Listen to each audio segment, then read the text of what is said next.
Kapag ginawa ito ni Trump, tiyak na wakas na ng Russia.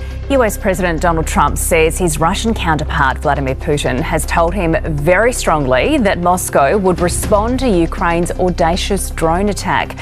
Matagal nang naglalaban ng Ukraine at Russia at kahit may tulong mula sa Amerika ay may mga bawal pa ring gawin ng Ukraine gamit ang mga armas na ibinibigay sa kanila. Pero ngayon may balita na si Donald Trump ay posibleng tanggalin na lahat ng bawal. Isang desisyong pwedeng mag-iba ng takbo ng giyera. Kapag nangyari ito ay mas lalakas ang depensa ng Ukraine pero mas delikado rin ang sitwasyon. Ano kaya ang magiging epekto nito? Alamin natin kung paano pwedeng magbago ang laban sa isang desisyong kayang baligtarin ang buong sitwasyon. Pero bago tayo magsimula ay baka pwedeng paki-like at subscribe ng video na ito. Malaking tulong at bagay na ito sa aming mga content creators. Maraming salamat po. Kaya naman simulan na natin. Sa loob ng napakahabang panahon ay tila hindi na mabilang kung ilang ulit ng sinubok ng digmaan ang tibay ng Ukraine. Sa bawat araw na lumilipas ay lalo lang lumalala ang sitwasyon sa pagitan ng Ukraine at Russia. Bagamat na totoo na may mga bansang patuloy na nagbibigay ng suporta sa Ukraine gaya ng United States ay hindi rin maikakaila na bawat tulong na iyon ay may kasamang mabigat na kondisyon. Sa bawat sandatang ibinibigay ng Amerika ay may mga itinakdang patakaran kung kailan ito pwedeng gamitin, paano ito dapat gamitin at higit sa lahat kung saan lang ito pwedeng gamitin. Hindi ito basta-basta ibinibigay ng walang kapalit o walang mahigpit na kontrol. Dahil dito sa halip na mangamba ay mas naging kumpiyansa pa si Vladimir Putin. Alam niya na kahit na malalakas ang sandatang hawak ng Ukraine ay may mga hangganan itong hindi pwedeng tawirin. Hindi maaaring gamitin ng Ukraine ang mga ito para umatake sa loob ng mismong teritoryo ng Russia. Kaya naman kahit patuloy niyang pinapasabog ang mga lungsod ng Ukraine ay hindi siya lubos na nag-aalala na pwedeng bumalik sa kanya ang mga atake. Para bang nakahanap siya ng proteksyon mula sa mismong mga kondisyon ng Amerika. Ngunit ayon sa ilang ulat, ang balanseng iyon ay tila malapit ng mawasak. May paparating rin na napakalaking pagbabago. Isang pagbabago na hindi na magmumula sa mga diplomatic o negotiator, kundi sa isang leader na kilala sa kanyang matapang at minsang hindi inaasahang desisyon. At ang leader na iyon ay walang iba kundi si Donald Trump. Ayon sa ilang source na konektado mismo sa mga makapangyarihang opisina sa loob ng Washington, sinasabing malapit na umanong tanggalin ni Trump ang lahat ng restriksyon na dating ipinataw ni dating Pangulong Joe Biden. Ang mga limitasyong ito ay matagal nang nakatali sa mga kamay ng Ukraine na dahilan upang hindi nila magamit ng buo ang lakas ng mga armas na galing Amerika. Totoo na unti-unting inalis ni Biden ng ilan sa mga patakarang ito. Halimbawa noong November 2024 nang pahintulutan niya ang paggamit ng ATACMS missiles upang tamaan ang ilang target ng Russia sa mga lugar na malapit sa border. Ngunit kahit na nagkaroon ng bahagyang kaluwagan ay hindi pa rin talaga naging malaya ang Ukraine sa paggamit ng mga armas sa kanilang sariling diskarte. Sa ngayon ayon sa mga source mula sa White House, may malaki talagang pagbabago na posibleng isagawa ni Trump.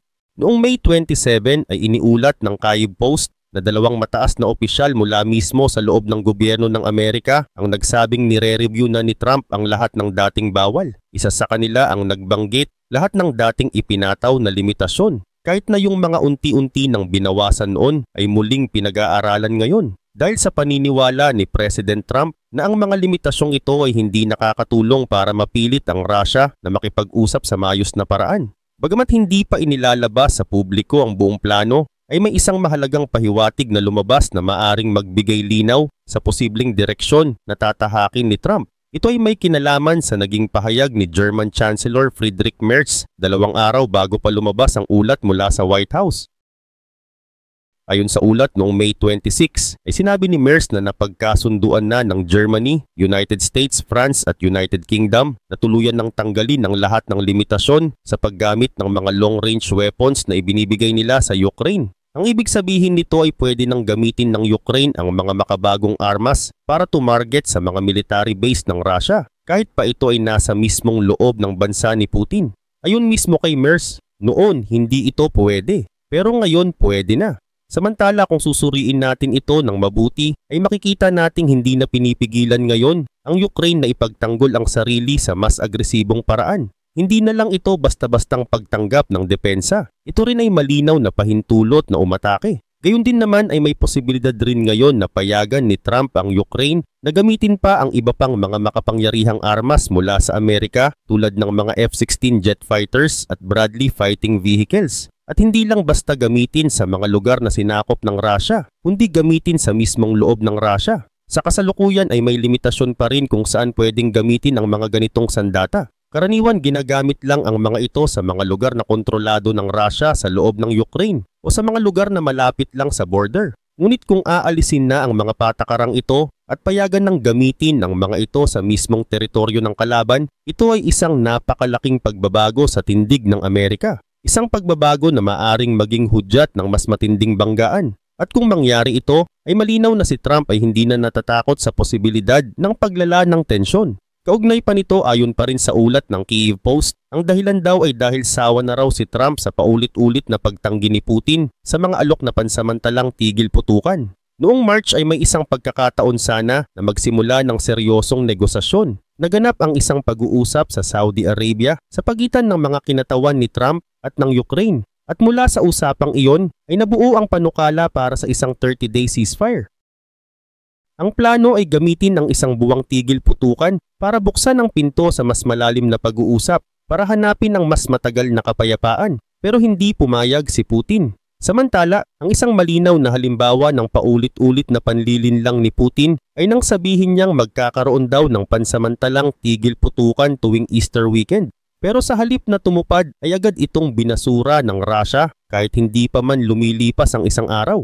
Kitang-kita rin sa naging kilos ng Russia na wala naman talagang intensyon si Putin na itigil ang gulo kahit saglit lang. Ngunit pagdating ng buwan ng May ay humiling uli si Putin ng tigil putukan. Sa pagkakataong ito ay gusto raw niyang bigyang daan ang pagdiriwang ng Russia ng kanilang ika-80th Victory Day. Isang okasyon kung saan ipinagdiriwang nila ang tagumpay laban sa Axis powers noong World War II. Pero imbes na maging daan para sa kapayapaan, ay ginawa lang niya itong paraan para sa sarili niyang interes. Sa halip na magpakita ng sinseridad, ay ginamit niya ang selebrasyon para makipagkamay sa iilang natitirang leader na kaalyado pa rin niya at para magpasikat sa harap ng media. At nang dumating ang araw ng May 11, ay muling tumanggi si Putin sa panawagan ng Europe na pansamantalang itigil ang labanan. Sa pagkakataong ito, ay sinubukan na siyang paatrasin gamit ang banta ng panibagong sanctions. Pero kahit ganito na, ay nanindigan pa rin siya. Ayon kay Prime Minister Keir Starmer ng United Kingdom, paulit-ulit na tumatanggi si Putin.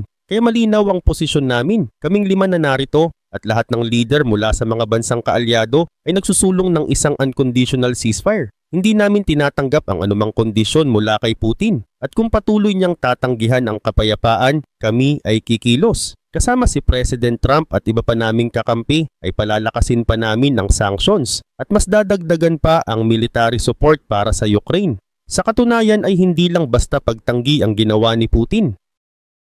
Sumunod dito ay naglabas rin siya ng pahayag na bukas daw siya sa direktang pag-uusap kasama ang Ukraine. Pero gaya ng dati ay may kapalit ito. Gusto niyang tanggalin sa usapan ng Europe. Ibig sabihin, gusto niyang siya lang at ang Ukraine ang mag-usap nang walang nakikialam.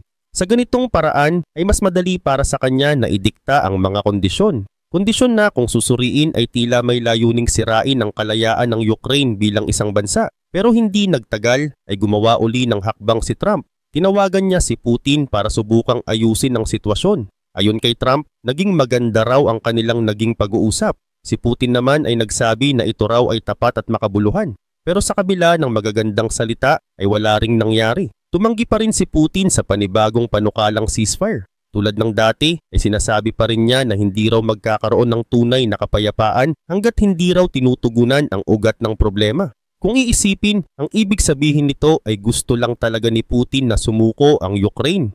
Gusto niya na ang Ukraine ay pumayag sa lahat ng gusto niya.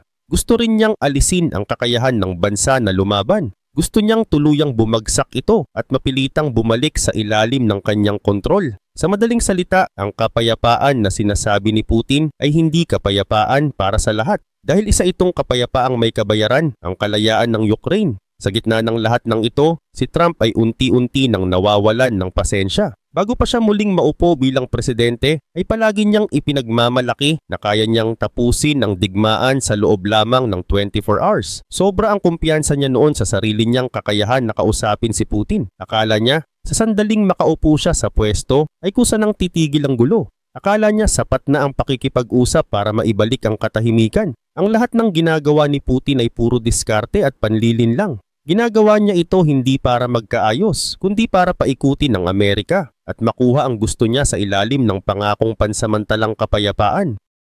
Pero sa bawat pagkakataong ginagawa niya ito ay mas lumalabas ang kanyang tunay na intensyon, ang manlamang at mangwasak. Dahil dito ay dumating na ang punto na nagsawa na rin si Trump. Ayon sa isang source mula sa Washington, gusto na raw niyang tapusin ang mga kasunduang hindi naman gumagana. Ang totoo, nakita na ni Trump ang tunay na laro ni Putin. Puro salita pero kabaligtaran ang gawa. At lalong naging malinaw ito noong mismong si Putin ang agad na lumabag sa ceasefire na siya rin mismo ang nagmungkahi sa panahon ng Easter. At marahil, ang tuluyang nagpuno sa salop kay Trump ay nangyari ilang araw lang matapos ang huli nilang pag-uusap. Imbes na sundin ang napagkasunduan, ay bigla na lang pinakawalan ng Russia ang pinakamatinding drone attack sa kasaysayan ng digmaan. Malawak naman ang naging pinsala. Maraming buhay rin ang nawala at muling napatunayan na hindi pwedeng pagkatiwalaan si Putin. At dito na pumasok ang isa pang dahilan kung bakit iniisip na ngayon ni Trump na alisin na ang lahat ng limitasyon sa pagbibigay ng armas mula sa Amerika. Sa wakas ay mukhang nare-realize na niya ang sinasabi ni Zelensky at ng marami pang leader na si Putin ay iba ang sinasabi sa ginagawa, lalo na pagdating sa usapin ng giyera sa Ukraine. Pagsapit ng dulo ng weekend ay inihayag ng Ukraine na tumanggap sila ng humigit kumulang 900 na drone na pinakawalan ng Russia. Ang mga drone na ito ay tumama sa iba't ibang syudad at nagdulot ng pagkasira ng mga gusali, pati na rin ng pagkamatay ng hindi bababa sa 13 katao. Nakalulungkot kabilang sa mga nasawi ay 3 bata. Ang pinakamatinding bahagi ng mga pag-ataking ito ay naganap noong May 25, isang araw na tuluyang nagbago sa takbo ng tensyon sa pagitan ng dalawang bansa. Sa araw na yon ay muling pinatunayan ng Russia ang pagiging agresibo nito matapos nilang makapagpakawala ng 355 na drone sa loob lamang ng 24 hours. Ayon sa mga opisyal ng Ukraine, bukod sa dami ng drone ay may kasama rin itong siyam na KH-101 cruise missiles. Mabuti na lamang at ayon sa kanila, lahat ng missiles ay kanilang na-intercept bago pa man tumama sa mga target. Pero kahit hindi tumama ang missiles, may 6 pa din na nasawi. 24 ang nasugatan at maraming ari-arian ang lubos na napinsala. Dahil dito ay hindi na napigilan ni Trump ang kanyang galit. Sa isang post niya ay diretsahan niyang sinabi na si Putin ay wala na sa katinuan at walang pakialam kahit maraming inosente ang mamatay. Dagdag pa niya, matagal ko nang sinasabi na gusto talaga ni Putin ang buong Ukraine, hindi lang parte. Mukhang tama nga ako. Pero kapag itinuloy niya pa ito, siya rin ang magpapabagsak sa sarili niyang bansa. Maaaring hindi lahat ay sang-ayon sa mga salitang binitawan ni Trump, pero malinaw ang kanyang punto, pakiramdam niya ay nilinlang siya ni Putin. Para kay Trump, ang sunod-sunod na drone attacks ay malinaw na pruweba na ang mga sinasabi ni Putin tungkol sa kapayapaan ay pawang kasinungalingan lamang. At sa wakas, tila natauhan na rin si Trump. Matagal nang sinasabi sa kanya ng iba na hindi totoo ang intensyon ni Putin para sa kapayapaan. Matagal na siyang pinapaalalahanan na si Putin ay hindi nagsasabi ng totoo. At ngayon ay parang na-realize na rin ni Trump ang katotohanan sa likod ng mga babala. Subalit hindi rin ito pinalampas ng Russia. Mabilis silang naglabas ng reaksyon at sinabing ang mga sinabi raw ni Trump ay epekto lang ng emosyon, hindi lang sa Amerika kundi pati sa Ukraine at Russia. Pero malinaw na layunin nilang kontrolin ang pananaw ni Trump. Pero sa pagkakataong ito ay tila hindi na nila ito magagawa. Ayon sa ilang source mula sa Kyiv Post, sinasabing pinaplano ni Trump na alisin ang lahat ng mga limitasyong ipinatupad noong panahon ni Biden ukol sa paggamit ng US weapons. Ito raw ay direktang sagot sa ginawa ni Putin noong weekend. Sa madaling salita, lumampas na si Putin sa dapat. Siguro ay inakala ni Putin na matatakasan niya ang responsibilidad sa pamamagitan ng pag-atake gamit ang napakaraming drone, ang pinakamarami sa kasaysayan ng giyera. Pero ang naging resulta nito ay kabaligtaran ng inaasahan niya. Sa halip na matakot si Trump, ay mas lalo pa itong naging determinado na tumulong sa Ukraine. At kung tuluyang matanggal ang mga limitasyon, ay mas lalaki pa ang suporta ng Amerika. Ngayon ay malinaw na kay Trump na matagal na pala siyang pinaglalaruan ni Putin. At tila handa na siyang tumugon sa paraang hindi niya pa nagawa noon. Gayunpaman, ayon pa rin sa mga source mula sa Kyiv Post, wala pang final decision na inilalabas. Nasa proseso pa lamang ng pag-uusap ang panig ni Trump.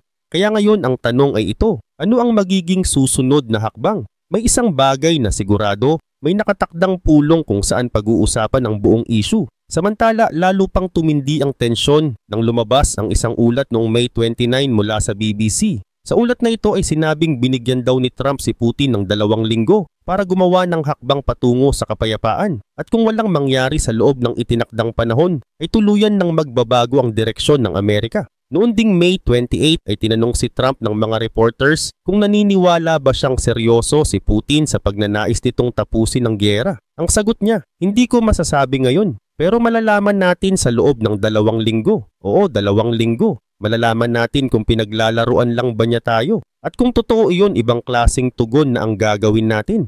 Walang kasiguraduhan kung ano talaga ang inaasahan ni Trump na mangyari sa loob ng 2 linggo. Pero may posibilidad na ito ay may kinalaman sa sinasabing Memorandum of Peace na ayon sa ilang source ay ipinangako raw ni Putin sa isang tawag sa telepono mahigit 1 linggo na ang nakalilipas. Kung totoo man ito, maaaring ginagamit ito ni Trump bilang batayan para sukatin kung seryoso talaga si Putin. At kung ang nilalaman ng memorandum ay kapareho pa rin ng dati na puno ng mabibigat na kondisyon mula sa Russia, malamang ay tuluyan na ngang gawin ni Trump ang nabanggit niyang ibang diskarte. At ang tinutukoy niyang hakbang ay ang tuluyang pagtanggal ng lahat ng restriksyon sa paggamit ng US weapons. At kung umaasa si Trump na magdedeklara si Putin ng ceasefire sa loob ng 2 linggo, malamang ay kabaligtaran ang mangyari. Dahil sa dami ng beses na napatunayan na ni Putin na ayaw niya ng tigil putukan, tila ang gusto lang talaga nito ay ang tuluyang pagbura sa Ukraine sa mapa. Kaya sa sitwasyong ito, si Trump na ang tila nagbigay ng pasya kay Putin. Kung wala siyang gagawing malinaw na hakbang sa loob ng 2 linggo, ay asahan na ng mundo na ang Amerika ay maglalabas na ng buong suporta sa Ukraine nang walang limitasyon. At kapag nangyari ito, isa lang ang tanong, ano ang magiging epekto nito sa hinaharap ng giyera? Ayon kay Jorge Rivero, isang eksperto sa conflict sa pagitan ng Russia at Ukraine, malaki ang magiging tulong sa Ukraine kung tuluyang alisin ang mga limitasyon. Sabi niya, kapag natanggal ang mga hadlang, malaya nang matarget ng Kyiv ang mga military base sa loob ng Russia, lalo na ang mga airbase kung saan nagmumula ang mga Geran 2 drones at ang mga eroplano na ginagamit sa pambobomba. Sa ngayon ay ginagawa na ito ng Ukraine gamit ang sarili nilang armas. Pero kung papayagan na silang gumamit ng mas advanced weapons mula sa Amerika, ay mas magiging mapanira at epektibo ang kanilang mga pag-atake. Dagdag pa ni Rivero, maaring payagan na rin ng Ukraine na targetin ang mga command center at mga ruta ng supply ng Russia gamit ang mga precision-guided na armas. At sa katunayan, sinusubukan na ito ng Ukraine gamit ang sariling kakayahan. Pero kung magagamit nila ang mas malakas na teknolohiya ng Amerika, ay mas malaki ang magiging epekto. Kapag tuluyan ng pinayagan ang paggamit ng mga armas mula sa Amerika, posibleng humarap si Russia sa mga uri ng atake na hindi na kayang harangin ng kanilang mga air defense systems. Matagal nang ginagamit at bugbog ang mga sistemang ito dahil sa sunod-sunod na labanan sa mga nakaraang taon. Kaya kung bigla na lang magbago ang panuntunan at mas maging agresibo ang suporta ng Amerika, ay maaring mawalan ng sapat na proteksyon ang Russia sa himpapawid, lalo na kung sabay-sabay ang pag-atake. Dito na lumalabas ang tunay na problema para kay Vladimir Putin. Ayon kay Rivero, sa loob ng halos 3 taon ay nakinabang ang Russia sa isang klase ng depensa na hindi pisikal, parang isang invisible shield. Ito ay dahil sa mga limitasyong ipinataw ng Amerika sa Ukraine tungkol sa paggamit ng mga high-tech na armas. Dahil dito ay nagkaroon ng panatag na space si Putin para mapanatili ang operasyon ng kanyang mga military base at mga supply lines. Sa madaling salita, kahit patuloy ang laban, ay may tiwala pa rin ng Russia na ligtas ang ilan sa kanilang mahahalagang kagamitan at lugar. Gamit ang mga airbase na ito, ay nakakapagpakawala pa rin sila ng drones, missiles at glide bombs laban sa Ukraine. Ngunit kung tatanggalin na ang mga limitasyon na ito, ay mawawala na ang advantage ng Russia. Magbabago ang takbo ng buong giyera. Kapag wala ng sagabal, ay magkakaroon ng Ukraine ng mas malawak na kakayahan para sirain ang mga supply routes at operational bases ng Russia. Ang mga lugar na dati ay hindi nila pwedeng galawin ay maaari na nilang targetin. Ayon pa rin kay Rivero, ito ang maaaring sumira sa tuloy-tuloy na operasyon ng Russia simula pa noong 2022. Sa ganitong sitwasyon ay mas mahihirapan ang mga sundalo ni Putin sa lupa. magiging mas magulo ang kanilang mga plano at posibleng mawalan ng direksyon ng buong kampanya ng Moscow. Kapag humina na ang puwersa sa mismong mga battlefield, ibig sabihin nito ay unti-unting mababawasan ang kontrol ng Russia sa mga lugar na hawak nila sa Ukraine. Ang mga plano ni Putin na kontrolin ang teritoryo ay bumabagal na. At kapag hindi na nila kayang ipagpatuloy ang ganitong style ng labanan, ay malaki ang chance ng Ukraine na makabawi. Sa panig ng depensa ay mas madali nilang mapipigilan ang mga bagong paglusob. Sa panig ng opensiba ay mas magiging bukas ang mga lugar para muling maagaw ang mga nasakop noon ng Russia. Ngunit lalo pang titindi ang epekto kung sabayan pa ito ng mga panibagong parusa mula sa ibang bansa.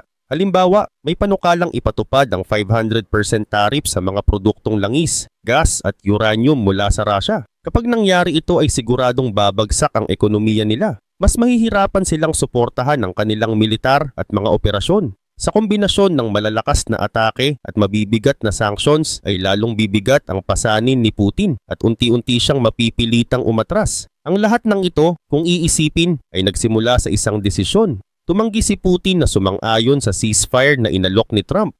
Isang kasunduan sana ito na maaring pansamantalang nagpalamig ng tensyon. Pero dahil sa pagtangging iyon, ay bumalik sa usapan ang posibilidad na alisin na ang lahat ng natitirang restrictions sa mga armas mula sa Amerika. Sa mga susunod na araw ay maaaring tuluyan ng gawin ni Trump ang hakbang na ito. Sa ngayon halos lahat ng palatandaan ay nagtuturo na papunta na siya sa direksyong iyon. Kung mangyayari ito, magiging isa itong malaking parusa kay Putin dahil sa matagal na niyang ginawang panlilinlang. Ngunit sa kabila ng mga senyales ay nananatili pa ring totoo ang isang bagay. Walang kasiguraduhan pagdating sa desisyon ng Amerika. Mabilis magbago ang kanilang paninindigan, lalo na sa mga isyung may kinalaman sa giyera sa Ukraine. Sa ngayon, ang panawagan ng Ukraine ay malinaw. Ang gusto nila ay buo at walang sabit na suporta. Umaasa silang itutuloy na ni Trump ang pagbibigay ng kumpletong tulong, walang limitasyon at walang kondisyon. Dahil kapag dumating ang araw na yon, pwedeng sa isang iglap lang ay magbago ang buong direksyon ng digmaan. Magiging panibagong yugto ito sa tunggalian at maaring simula ng pagbagsak ng estratehiya ng Russia.